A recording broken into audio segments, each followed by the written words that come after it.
Wait, what? Does Chris have the host information? She needs that. Okay, do it quick.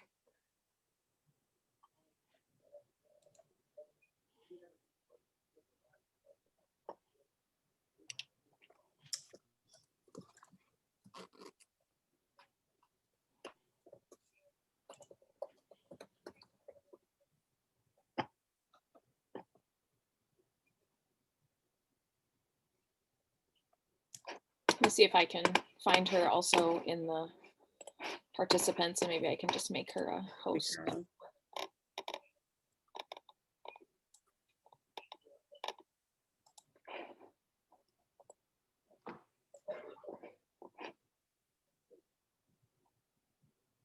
Chris Siglin, if you can hear me, I just promoted you to a panelist, and so you can share your video. You should be able to share your video. Morning or good afternoon, everyone. Welcome to NCST's first 2021 Community Impact Briefing. We're going to get started here in just a couple of minutes. I see that folks are still joining and want to give everyone the opportunity to hear the beginning of the call. So if you can just be patient with us for a moment, we'll get started shortly.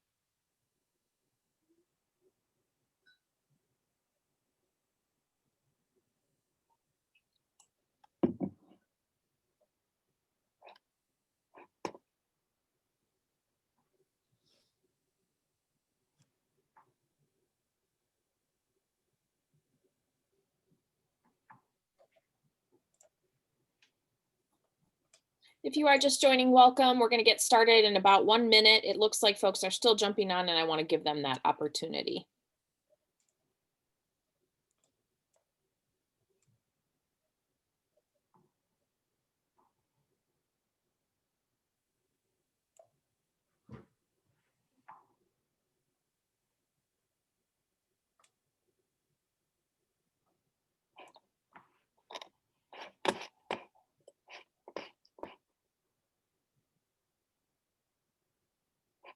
It looks like we might have everybody on, so we're going to go ahead and get started. Again, welcome from NCST to everyone that's joining us this morning for the first Community Impact Briefing of 2021. My name is Erin Persons, and on behalf of my colleagues at the Trust, we're very happy to be back with you today and looking forward to a great 2021. Format for our call today, we're going to start with a policy briefing. So we're happy to have Julia Gordon back from her stint with the transition team. And between she and Chris Sigland, we will hear all about what's happening in DC and the outlook for 2021, and we look forward to sharing that with you. We will definitely also have time on the call for questions as well as feedback from you, our buyer community. We would like to know kind of what's happening in your markets, if there are ways that you feel like NCST needs to be present as we start 2021, and both Raquel Reddy and I will touch base with you on that. As a reminder, everyone is on mute. You can use either the Q&A or the chat features to ask questions or provide feedback. And I'm also happy during question and answer period to unmute you and allow you to ask questions or provide feedback directly. With that, I'm going to turn things over to Julia. Thank you so much, Erin. And good afternoon, everybody, or good morning, depending on where you are. I'm delighted to be back with you and to welcome you into 2021. Although, you know, I'm sure many of you have seen the internet memes like the groundhog saw his shadow and we're going to have 6 more weeks of 2020. Definitely feeling that way a little bit. But we are optimistic about many things on tap for this year, that at the very least things will turn around and start improving, even if, you know, many of the different issues that we're struggling with, whether it's COVID-19 or political unrest, will slowly resolve themselves as we move through this year. So today we don't have an external speaker for you. I am going to talk for a while. Typically, I don't like to just hear myself talk for really long periods of time, but I was empowered by the survey we did, where many of you seem to actually like the policy updates. So I had one of those Sally Field, they like me, they really like me experiences. And that's made me feel less bad about the fact that our policy update today will be a little longer than usual. I'm going to focus on issues that relate to just kind of a Washington update, as well as some legislative and administrative issues related to homeownership and community development. And then Chris Siglin is going to jump in with developments related to rental housing. So that's a little bit of a preview of where we're going to go. And I don't, this isn't going to be that lengthy, so we will have lots of opportunities for questions, really questions on any topic we cover or any other topic that's on your mind related to community development work. And please prepare yourself for the fact that in a short period of time, we will ask to hear from you and to find out what's going on with you as 2021 dawns on all of our communities. So with that, I'm just going to leap into my update. And the first thing I'll do is let people know, for anybody who did not know about this, that back in October, I was asked to be part of the Biden-Harris transition team. It was a temporary and voluntary appointment. By voluntary, I mean they did not pay me, but yet I was not allowed to be paid by my own organization. So while, from a personal standpoint, it was a little tough to make the decision to go ahead and say yes, I was extremely honored to be asked to participate, and the opportunity to be on the ground floor of helping to set the agenda and understand what's happening both at HUD and the Federal Housing Finance Agency was too exciting for me to turn down. And so I want to start out first by thanking the staff at NCST, because I was gone. I wasn't completely gone, and some of you emailed with me and the like, but I was pretty much gone for basically 2 months. And that left everybody that you see on the host team here, as well as many of our other staff people, having to step up to fill my work as well as their own. And they did it beautifully and seamlessly. And I'm sure none of you out there really noticed I was gone. And so I want to extend my thanks to the staff and offer my kudos to them for how easy they made it for me to be able to do that. I would like now to talk to you a little bit about what it was like to work in the Biden-Harris transition. I promise I'm not going to share anything that is confidential and that I'm not allowed to share. But I think it was a very interesting experience to me and provides some insight into what we will see under the administration of President Biden and Vice President Harris. So the first thing I want to talk about is the way the transition team approached all of the issues that everybody was considering. I personally was working on what was called an agency review team. My team was reviewing HUD and the Federal Housing Finance Agency. There were review teams for every executive agency and independent agency. There were also transition teams that focused on personnel, that focused on policy, that focused on legislative outreach. So it was really a standing up like a giant organization, like a pop-up organization that's just there for a couple of months, and we will be decommissioned when President-elect Biden is sworn in on January 20th. Throughout this transition, everything we did, we looked at through 4 lenses, the 4 pillars of the transition. The first was the COVID-19 emergency.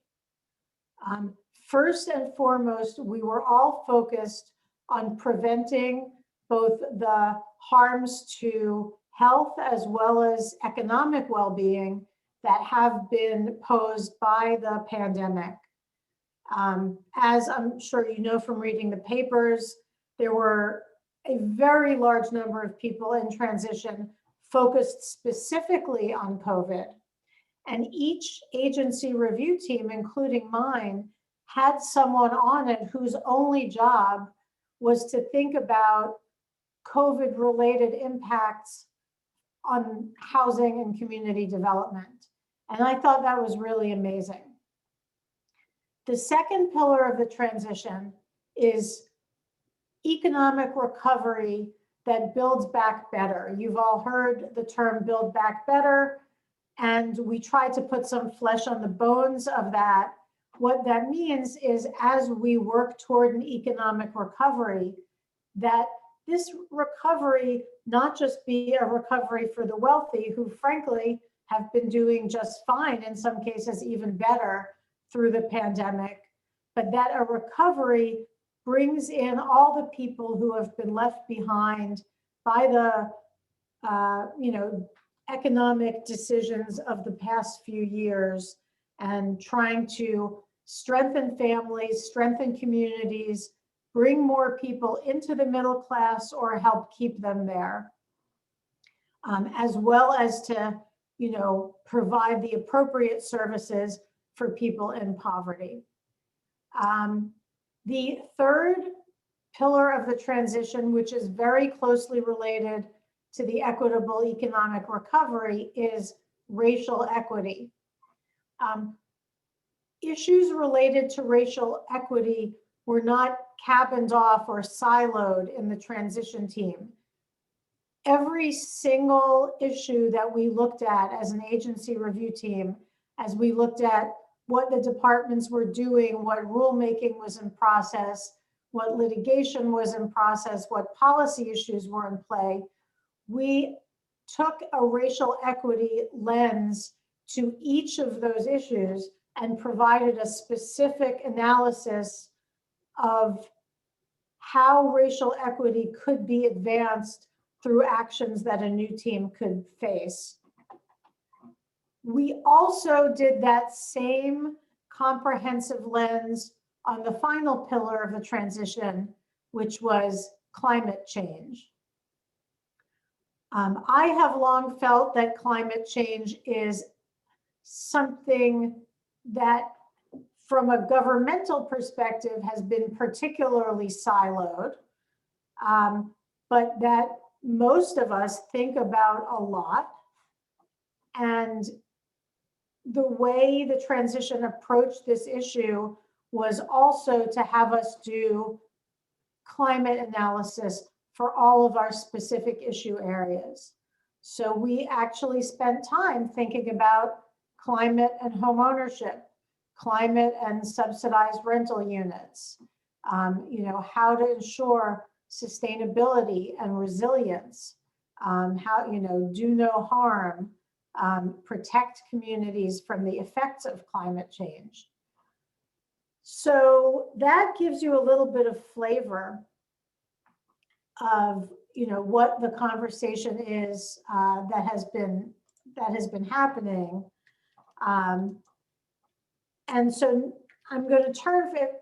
I don't know if I should open up for questions.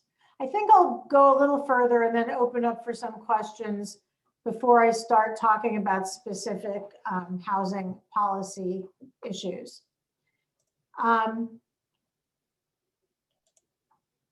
So something else that gets a lot of public attention at times like this is personnel selection.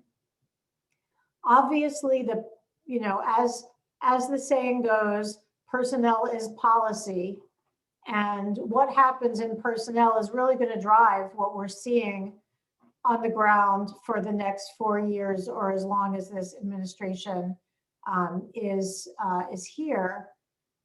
And this was another area where I was very impressed by the organization of the team. Each of the agency review teams was extremely racially and demographically diverse. The team I was on was the single most diverse team I have ever been on for anything that I've ever done. That includes racial diversity, religious diversity, ethnicity, sexual orientation, age, and geography. One thing that was different about this transition is because everything happened virtually, we were able to pull in people from all over the country who frankly might not in other situations have been able to just move to DC for 2 months.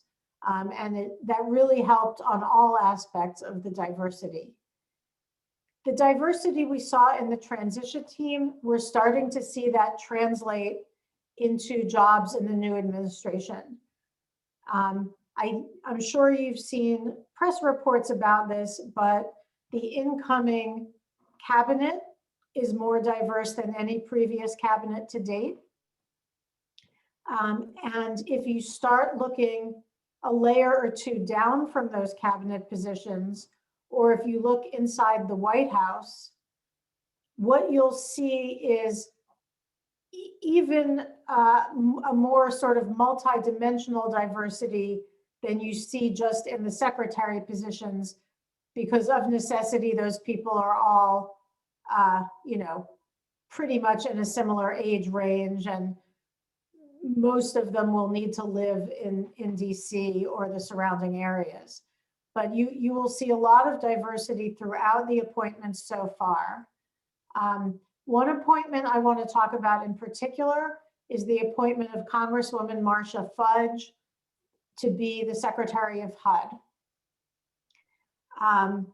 I have spent a lot of time with Congresswoman Fudge in the last couple of weeks, and I will say, for the purposes of what we do at NCST and for what you're doing out in your communities, I don't think we could have a better choice. As a former Midwestern mayor, she has very close personal understanding of the problems of neighborhood blight and stability, the problems of vacant homes and vacant commercial sites, of issues related to investor-held homes that aren't being properly maintained, issues having to do with even something as specific as the economics of single-family development.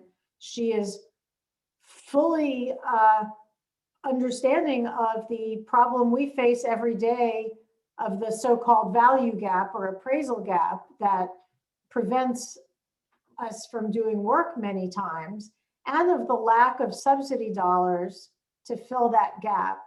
So I have been enormously impressed with her quick grasp of these issues. She does not, Congresswoman Fudge is not a housing expert, and she was selected for this position because she has wonderful leadership skills, as well as that really personal understanding of what it feels like to be in a legacy city, of what it feels like to be in places that were really hard hit by the financial crisis, and that were hard hit by economic developments even before then. I'm seeing her getting up to speed very quickly on the technical details of different housing programs. And I have so much excitement in me to know that someone whose motto is that politics is in service of people is running this department, and this department is so important for what most of us do. There will also be a special advisor in the secretary's office whose only area of focus will be home ownership, and specifically racial equity in home ownership and the role of home ownership in closing the racial wealth gap. So that is going to be really exciting also when we know who that person is. So before I talk about a couple of specific policy issues, I do want to open up to see if there are any questions so far, because this was a really exciting and unique experience for me, and I'm really, happy to be able to share things with you.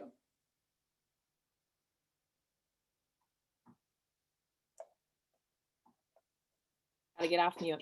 As a reminder, you can utilize the chat feature, the Q&A feature, or I'm happy to unmute you if you want to raise your hand and ask Julia a question or provide feedback directly. So while people are thinking about questions, I will go on to the next topic. It is not news to anybody here that at the 11th hour, or maybe the 12th hour, the last possible hour, Congress did pass legislation that included some continued COVID relief. As you know, for individuals, we will continue to have the extended unemployment insurance, this time 300 rather than 600. And there will also be the stimulus checks, which many folks on this call have already received. But for the purposes of this group, I especially want to underscore the opening of the second round of the Paycheck Protection loans, the PPP loans. Most of the lenders who are doing those loans are opening them right now. I think they should all be open by today. And so anybody who got a PPP last year, please look into getting one this year. As always, based on our experience last time, we strongly recommend applying as soon as you possibly can. The lenders know much more about what they're doing this time, so I don't think you'll run into as many frictions, on that front.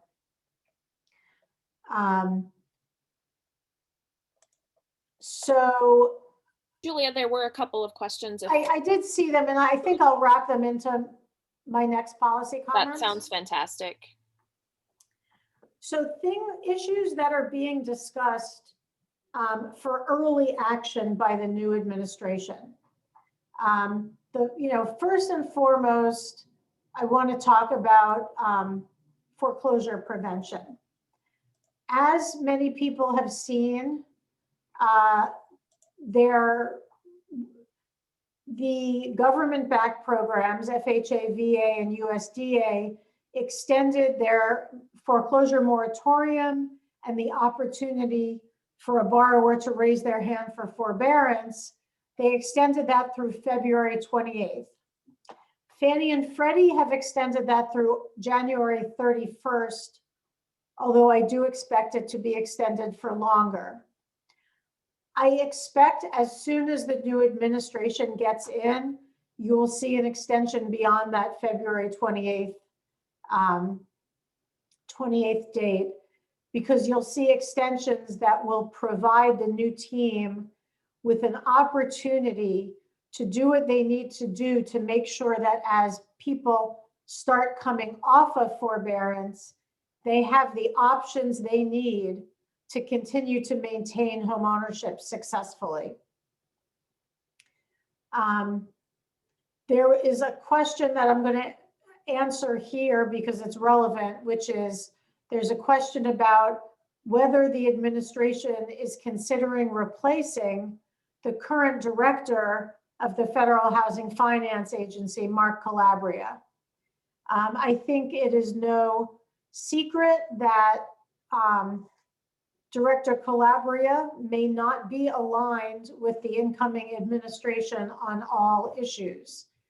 The way FHFA is set up, FHFA is an independent agency and the director receives a 5-year appointment that is not removable by the president unless it is for cause, meaning, real wrongdoing. And there has been a lot of chatter about a Supreme Court case that was looking at whether that 5-year term, not removable by the president except for reasons of misconduct, whether that is constitutional or not. That Supreme Court case has been argued. We don't expect that case to be resolved, likely until toward the end of the Supreme Court term, which is the beginning of the summer, end of June, beginning of July. And it is even possible that because of the way the questions in that case came before the court, that they will not reach the question of whether that 5-year term is constitutional. That said, it is possible that the new president,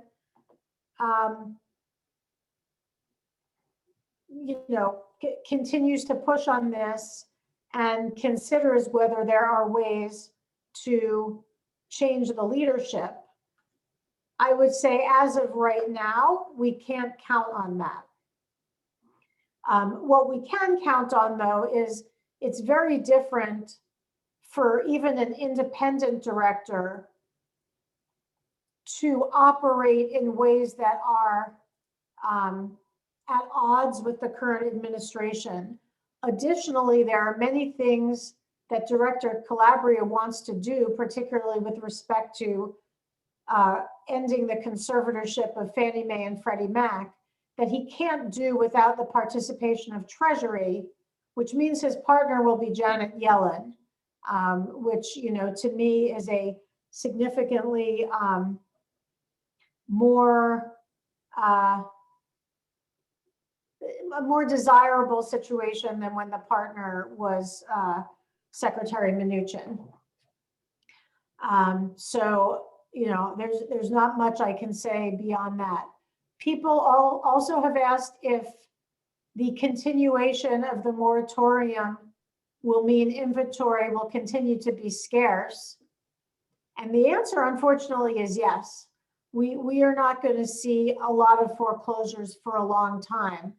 However, we are seeing that servicers are getting less nervous about putting vacant homes through foreclosure. At the beginning, I think a lot of that wasn't happening, partly because they were nervous about getting it wrong, and partly because COVID had just shut down the systems for doing foreclosures and reduce the number of foreclosure attorneys available and the like. I think we're starting to see that lift a little bit. It's not showing up in our inventory yet, but I would imagine over the next 3 months, some of that will start to show up in our inventory. Something else that may be relevant for folks on this call is Congress is going to be working. There will be a big effort when the new administration comes in for an additional large stimulus bill. What we did at the end of the year, we all know was simply inadequate to deal with the incredible problems that have been caused by the pandemic. And this bill will include quite a lot of new spending.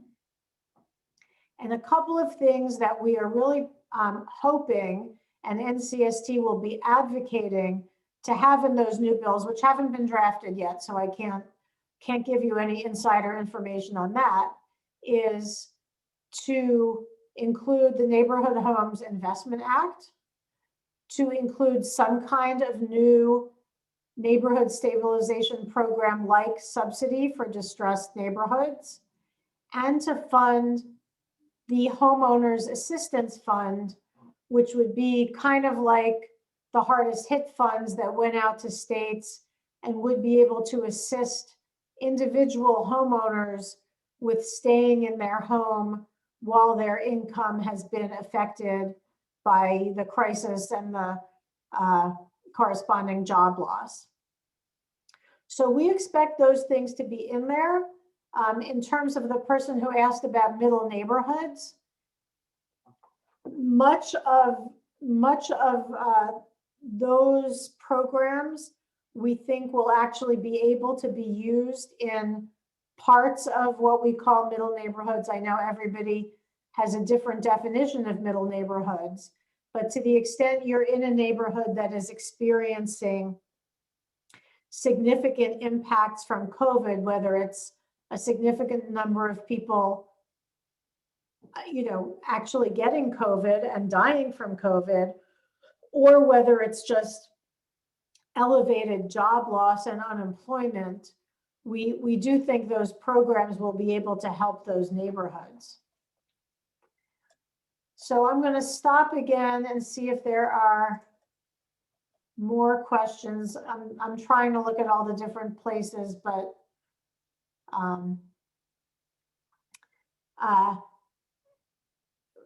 for the question on Section 8 and the question on CRA, we're going to hold that for Chris's presentation.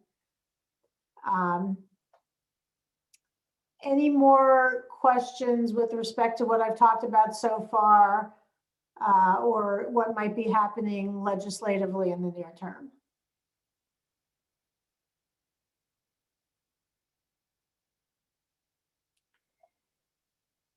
Not seeing anything, Julia. Okay, so I'm going to turn it over to Chris, who I think based on the questions will talk about a couple of things. She'll talk about what is happening in terms of emergency rental assistance. And on the Section 8 question, I will give you a brief answer. And if Chris has more, maybe she can share it, which is the commitments during the campaign to increase Section 8 vouchers were a very high priority within transition. Again, there's no way to know because obviously we need legislation to do that, but I can say it continued to be a high priority. So with that, Chris, I'm going to turn it over to you. Sure. And so Julia gave a brief overview of what was in the emergency package that was approved by Congress just before Christmas and signed by President Trump on the 27th. And one aspect of that that's really important to all of us who care about neighborhoods and housing is a down payment on the amount of emergency rental assistance that's going out. This is for families who've lost jobs and had their income drop. And as we all know, this pandemic has had a very unequal effect on the economy. And some people have kept their jobs and been able to work from home. Other people with service jobs have lost income and employment as hotels, restaurants, the travel industry have shut down because of the pandemic. So estimates range from $35 to $70 billion back rent are owed. And in legislation which passed the House of Representatives twice last year, there was a $100 billion rental assistance package that would have been run through the Department of Housing and Urban Development. However, that could not overcome opposition in the Senate. So just before Christmas, what they did was they created a compromise COVID relief bill that includes what I would think of as a down payment on the rental assistance needs. So they put together a $25 billion rental assistance fund that will be run through the Treasury Department. So the deadline was actually last night at midnight that states, so the money will go to the 50 states and territories and localities with populations over $200,000 will get their own direct allocation from the Treasury Department. And the money can be used to pay for utilities and back rent for renters. And there are 3 criteria that families have to meet. You have to have lost income because of COVID, be at danger of homelessness, and have an income below 80% of area median income. So, given that the estimates are that there are between $35 and $70 billion rent owed, this is obviously just a down payment. And so when Congress works on the stimulus bill, there will probably be additional funds flowing out. But if you're interested, there's information on the Treasury Department website about the parameters, but they're pretty, there's much deference to state and local decision making. So you'd have to be in touch with your state housing finance agency or a local government if you're in a city of over 200,000. And the payments will be made directly to the utility provider or the landlords, unless the landlord refuses to deal with the program, in which case the funds can go to the resident.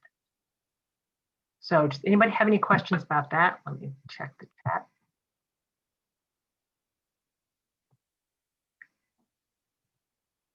And then to regard to the question about CRA, certainly the National Community Stabilization Trust is going to do a letter commenting on the CRA rule. We had a rather lengthy letter that we sent to former Comptroller Otting, and the Federal Reserve has put out an advance notice of proposed rulemaking posing similar questions to those raised by the OCC last year.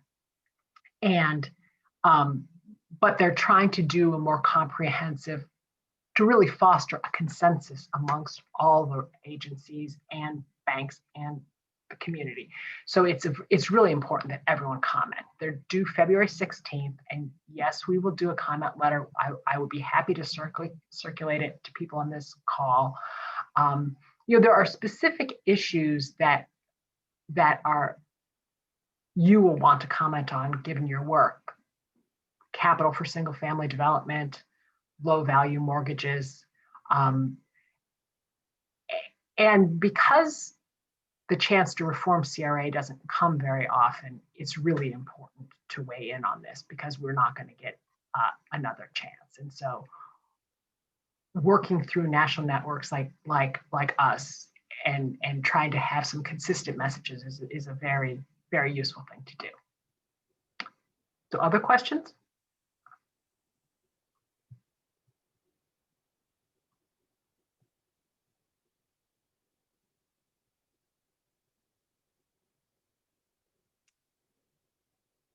Yeah, Al is absolutely right that one of the part of the impetus behind what the Federal Reserve is trying to do is to trying to have a more factual, data-based undergirding for CRA, so that banks can't just get passed because they hoodwink the examiner. They really want to rely on actual loan data. So there are the Fed advanced notice of proposed rulemaking has 99 different questions that they're looking for input on. So I would definitely encourage everybody to weigh in on that. And with the new comptroller of the currency, the current comptroller is in the process of resigning, I believe, this week. So there will be different partners for the Federal Reserve to work with. So we're hopeful that this could be a constructive process that results in more capital for work that you do. So I'm going to try to address, there wasn't a question that we talked about already, but I'm going to try to address it at more length because I know that as interesting as all of this background is, most of you are on the call, doing that blah, blah, blah. Does anybody remember the cartoon where the person is talking to the dog and the person is saying all these words and all the dog hears is blah, blah, blah, ginger, blah, blah, blah, ginger. I know that you just want to hear it's all blah, blah, blah inventory. So I'm going to talk about inventory for a minute. I'm going to start by saying, I have no idea. Nobody has any idea. Nobody knows this stupid pandemic's supposed to be over already and it isn't. Okay, I've now said that and gotten it out of my system. Let me say a few more productive and hopefully helpful things. In terms of inventory that flows from foreclosures resulting from the economic effects of the pandemic, I do not expect that inventory for at least a year. The protections in place for homeowners who want to keep their homes are very robust, and it will be a while before we see homeowners fail in any significant numbers. That said, I suspect no matter how good a job the new team does, there will ultimately be some foreclosures, but that is not happening in 2021. What I see in 2021 is twofold. In terms of the inventory that comes through NCST, I do expect by second quarter to see an uptick in vacant properties going through foreclosure. Some of that will hit NCST. We are using this, what you might call fallow period, to go out there and really try to find new sources of inventory. We had a rocky start with the sort of not that exciting auction.com pilot, but the reason we do pilots like that is we learn an enormous amount from them. So what to you might have looked a little disappointing, and look, if it disappoints you, it disappoints us, but we actually got a lot of learning from that we are using to look and see if there are other opportunities, not just with auction.com, but also some of the other auction houses as well. Also, the political imperatives of the moment around racial equity are causing some of the banks that used to participate in our program to start having this conversation with us again. That said, they don't have any inventory either. So what we're doing now is trying to get more sellers on board, because it's always a process to match up with each, you have to personalize this for the seller. So that when that inventory starts coming through, let's say 2022, that we are in a position to offer more of it to you. So you might ask, I have this work I do, I can't just sit around and twiddle my thumbs until 2022. What am I supposed to do? And this is where I am going to really open it to you for your input. Some of our buyers, some of you on this phone, have gotten very good at sourcing properties from a wide range of places, whether it's from municipal tax sales or whether it's just MLS properties, getting properties that are just being sold in a private typical transaction. Some of you have really gotten that down to a science. Others of you aren't there yet. And I think, and I'll ask Raquel if she has additional words on this, but we are looking to hear from you if there are things we can do to help you access other sources of inventory other than the ones that come through REO Match. Obviously, we like to sell you stuff through REO Match. We also want to help you take, there is stuff there now. There's not that much stuff, but there is stuff. And people aren't taking down very much of it. We kind of think you could probably take down more. And that might mean getting some help on finding more lending partners, or it might require help on working with municipalities, whether it's on permitting or, liens or the like. But there is actually inventory that we know is in your neighborhoods and isn't getting taken down. So we want to work with you on that also. Our work is only as good as what we hear from you. There are a few of you who talk to us all the time. You're also very good about asking questions on these calls. We greatly value you.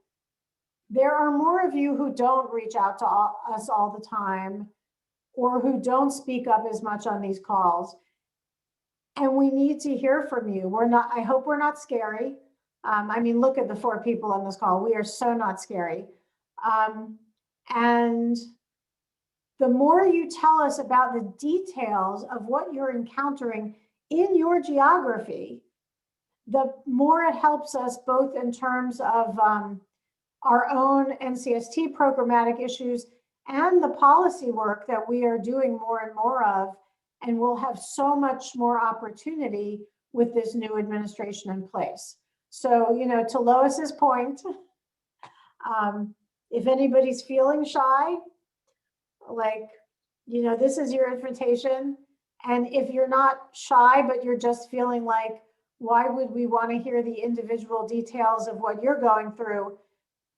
The answer is because it helps us do our job better. And we really want to hear it. So Raquel, I'm going to flip that over to you.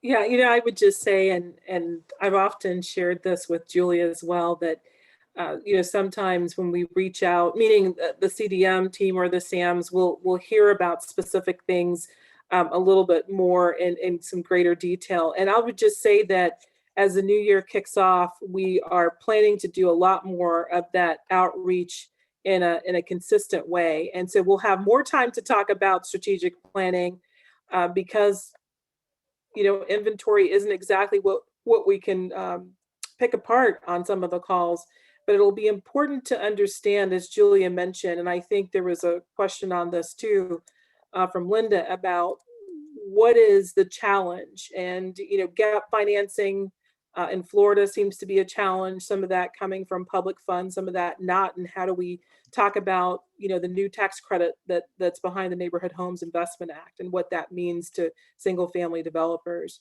And so I would say that as much as you can share and help us understand what's going on the ground, we bring that back. And I certainly can speak to that, that we bring that knowledge back to the team that you see here and talk about how, whether we're seeing trends in other markets and how to really bring some specific strategies around bringing value back to the local folks there. So that's what I'll say there, and just see, I think there was another question that came There was in. a Florida question, Raquel, gap financing around possible increases in home. I'm interested in folks' thoughts on that. I apologize. Did I miss the answer to the middle neighborhoods question? I kind of answered it. So. Okay, apologies. And with regard to the home question, we're hopeful with the new Biden administration coming in that we will be able to increase the home funding. They've got a very different set of budget parameters, and we'll have to see. But the funding level for last year was 1.35 billion, and we're hoping for increases. Great. Chris Siglin, I think Al's point here around sharing our secret sauce speaks to the Homeownership Alliance. You know, your thoughts on whether that's true or whether we need to create, you know, additional sharing mechanisms. Thoughts there? Yeah, as many of you know, the NCST is organizing something called the Homeownership Alliance, which is a group of housing developers that are pushing for additional subsidies to be used for affordable homeownership. And it's been a really interesting process. So we've been doing this for about 6 months of kind of intensive policy work, and we've really honed in on issues that affect the supply of affordable homes. And as you know, the market gets tighter and tighter and prices are rising. This really, there's a clear need to both create new resources like the Neighborhood Homes Investment Act, plus make existing programs work better. And we actually will be putting a solicitation out to all of you, any of you that wish to join. We're in the process of setting up a dues-funded advocacy organization that's going to work on affordable home ownership. And I would love, if you're interested, shoot me an email, and I would be happy to talk to you about what we're working on. Yeah, Al, we'll definitely connect with you. Al, I would love to have a call with you and brainstorm with you and see if we've got the right issues. That would be lots of fun. I will follow up. Certainly the last point here that I'm seeing is, big issue between rising house prices versus I cannot speak, versus average incomes. Yep. Julia or Chris, any additional comments on that? Yeah, I'm gonna say some things that are hard to hear, which is, according to the FHFA house price index, in the last year, which includes, most of the COVID time, home prices have gone up 10% nationally. I saw a data point the other day that really curled my hair, which was the median income for home buyers has risen from 68,000 to 80,000. There is only one answer to this problem. We need supply, supply, supply. What you do to put homes back into the supply chain is the only way we're going to stop this runaway house price inflation. And here's where I'm going to say something tough and maybe even at odds with the incoming administration. A broad-based first-time homeowner tax credit will not help people what that's going to do is further inflate the market. If there is a big effort by this new administration to help on down payments, it needs to be targeted. Because if you give out money to everybody, what it does is it just inflates the whole market and keeps and widens that gap between incomes and house prices. And so a lot of you may hear people very reflexively saying, first-time homebuyer credit can be used for down payment assistance, we're saved. I just want to caution you about just think about that supply demand curve. We are at the lowest supply for single family inventory as we have been in decades, maybe like since we started counting. Part of this is because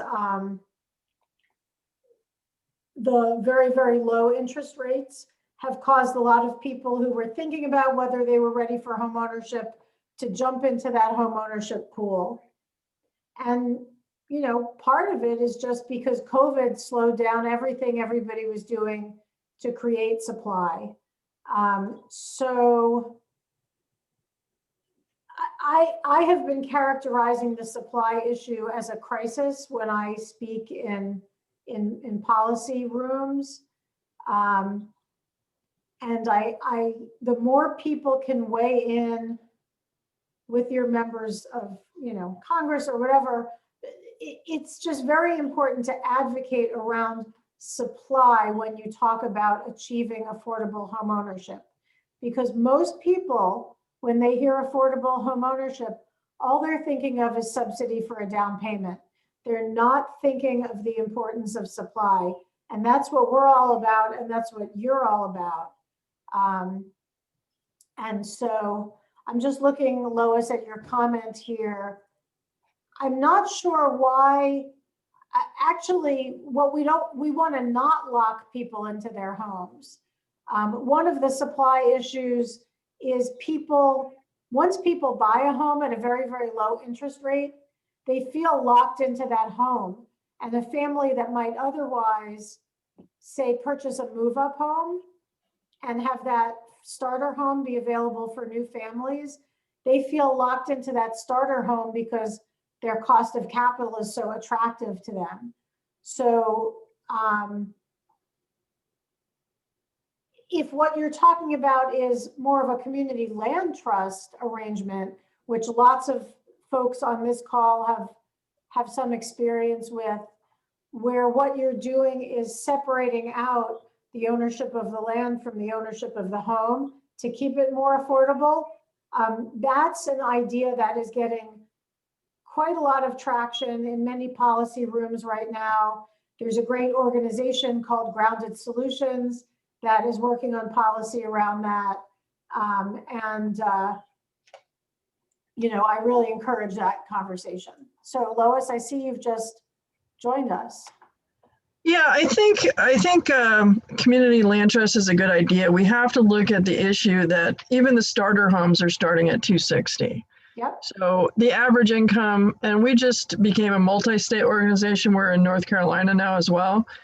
But even with the land trust, we have to look at other alternatives to keep the ability for people to purchase there. I'm not sure that, yeah, I put that 10-year restriction only because whenever we buy a house and we use it as a rental, it has to stay affordable in the market for 20 years, which is not a problem if we do it through a series of grants. But we have to look at other alternatives to make it. We have so many people trying to be homeowners right now, and mainly because of rising rents and landlords, the way they're treating their clients, and it's just been horrible. But maybe come up with a list of alternatives that we could utilize that would make these people homeowners. Yeah, I mean, there's a lot of really interesting work being done in the down payment assistance space, but I will tell you from having talked to like umpteen economists in the last 2 months, the supply demand gap is so vast right now that and what we don't have in the housing community or housing advocacy community, we've never really had organizations laser focused on single family supply. When it comes to subsidized rental or, affordable rental, whether it's subsidized or just naturally occurring affordable, you have large organizations in many places very focused on building more units. We really haven't had that on the single family side. And the fact is, like, we can do a lot of other things around the margins, but if we want to go squarely at that mismatch between incomes and home prices, we got to go at supply. And that's part of the reason we've been really focused on the Neighborhood Homes Investment Act. There are a lot of things the Neighborhood Homes Investment Act doesn't do. I will be honest with you, if you are out there and you're a very small developer, you may not fully be able to get in on that subsidy. The purpose of that subsidy is to do this at scale, because we need it at scale now. We can't be out there doing 1Z, 2Z, 3Z, 4Z and solve this supply problem. We need kind of a massive infusion of work. And, I know that the home builders feel the same way. I think for the communities and buyers we work with, a bunch more subdivisions in the exurbs is not going to solve our problem. But Chris? I mean, that's why the Homeownership Alliance has an agenda that goes, there isn't one. Housing markets are so varied. The problems are really different. In distressed markets, they're suffering from the appraisal gap. Neighborhood homes can be helpful in some ways, but you also just need subsidy dollars. So we've been working with a couple congressional offices on kind of a rebooting of NSP for a new decade. We are also looking at, I see there's a question in the chat about new markets, tax credits, and capacity. And that's a wonderful question, because the truth is a couple like Habitat for Humanity affiliates and a couple of good developers have figured out that while new markets tax credits are meant to foster businesses, what you can do is say that a development company is a business, use the new markets tax credit on that development company, and then you can pass the subsidy on to home buyers. So again, that's the way you fill these gaps. So, so part of our agenda is to make new markets easier to use for single family development. So it's, we're not going to have just one program to really address the homeownership problem. We need to retool our existing programs and to create some new subsidy sources. And that's what we're going to do with the Homeownership Alliance. And So- Chris, Go ahead, Raquel. I was just going to say that I think tagging on to what Chris just said and what Linda said about just building capacity, if and we can certainly bring this into the fold through some of these calls that we have, or even specific webinars that we put together to try and share the best practices. I think, Al also mentioned, how do we share the work that some of our partners are doing so others can benefit from it in a real way. And so that's a focus for us, like I said, on these calls, or whether we do something separate, to bring you that knowledge and to connect you with folks on the ground that are doing it and have been successful at it. This has been I'll say fantastic. this about the Homeownership Alliance, Sure. because I'll toot Chris's horn louder than Chris might toot her own horn. That, the focus being what she's described, really the focus on developing homes. I am typically someone who prefers to under-promise than to over-promise. But I will say, if we can look at an effort like the Homeownership Alliance and turn it into a real advocacy presence that has very broad-based membership of some sort, and frankly, we're still trying to figure out what that looks like.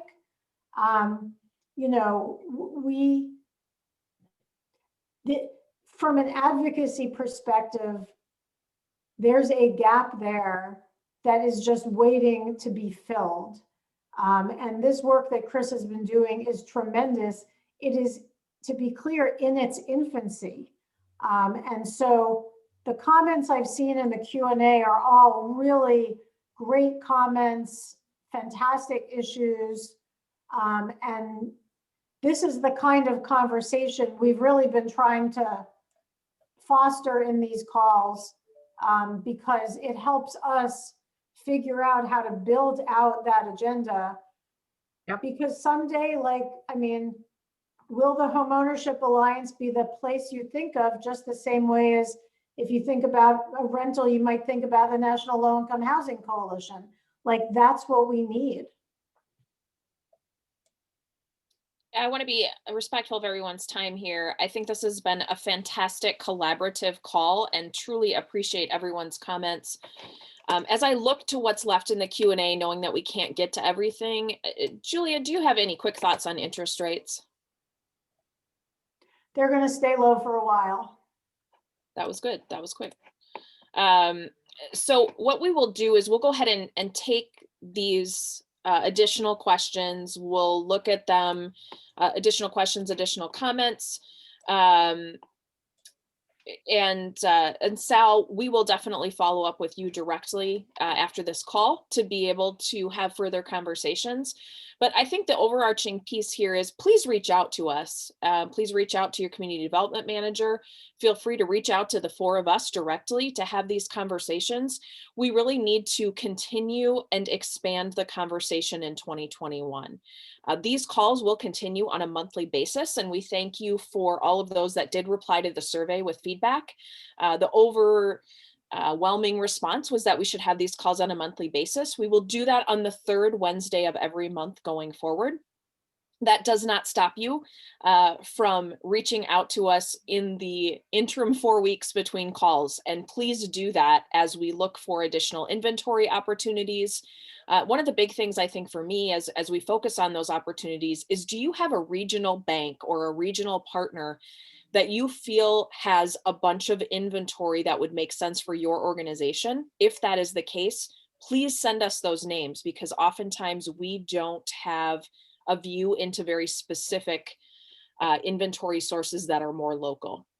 So with all of this, I want to thank Julia and Chris for their fantastic policy overview today, and truly look forward to the next conversation. Hope everyone has a fantastic week, and we will talk to you again in February, if not before. Bye now. Bye-bye.